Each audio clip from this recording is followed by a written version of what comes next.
जनाब मरियम अल्लाह तबारक व ताला की वो पाक बाज बंदी है जिनकी माँ ने मन्नत मांगी थी कि अल्लाह अगर तू मुझे बच्चा देगा ना तो मैं वो तेरे रास्ते में दे दूंगी।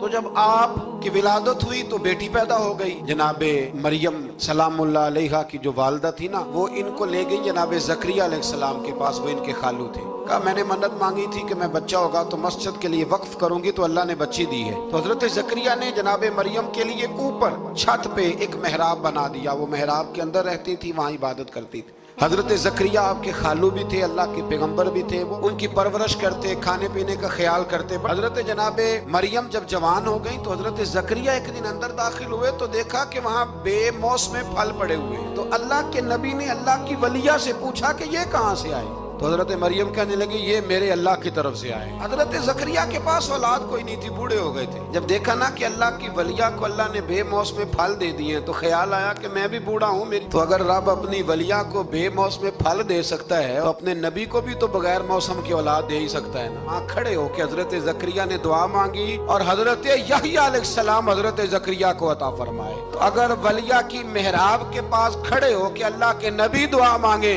तो रब कबूल फरमाता है। तो हम दाता अली अजमेरी के मज़ार पे जाके दुआ मांगे, तो हम गौसे आजम जिलानी के मज़ार पे जाके दुआ मांगे तो भाई ये तो कुरान मजीद की आयत है ना, इनको तो खोल के देखो ना। और ये भी अल्लाह का फजल है कि वलिया के पास देखे तो वलियों वाला मसला हल हो गया। अगर वो नबी होती तो लोगों ने फटाफट कह देना ये तो नबियों की बात है।